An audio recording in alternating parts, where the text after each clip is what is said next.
Using chapter 12 of Romans, verses 1, 2, and 3, you will meet three outstanding preachers who have studied specific texts and will expound upon those texts tonight.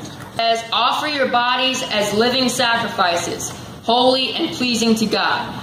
This is the main point of the entire verse, is that we're supposed to live sacrificially. We need to be willing to do whatever God wants us to do. And we need to, it isn't about us, it's what God wants us to do. That's why Jesus said, not my will, but your will be done. It's about what God has for us to do. And sometimes that means getting outside of our comfort zone. This is your spiritual act of worship, is what he says. It means that by living sacrificially, we're honoring God and worshiping God. And God doesn't want us just to worship on Sunday mornings. He wants us to worship throughout the week. Let's grow in a personal relationship with Him, and let's ask Him ourselves. Let's say, God, is this what I should believe? And better yet, let's go to the Word and read the Bible. Right there, it tells us what it is, what He believes. And sometimes we don't want to believe that.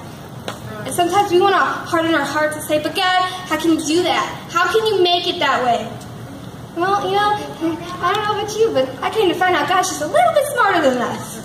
So I think we should just take His advice. And whenever His Word says something, even though we may not like it, we need to step out of our comfort zone and start changing the way we think.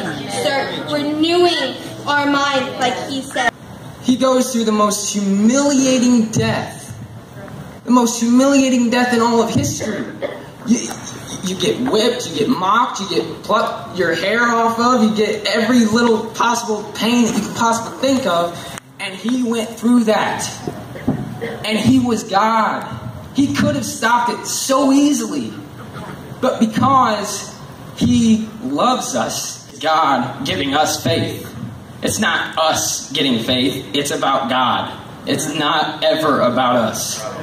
God is the one that deserves the glory. God is the one that deserves every bit of worship that we get, every sacrifice, and everything that ever happens that's good in your life is deserved to be given to God.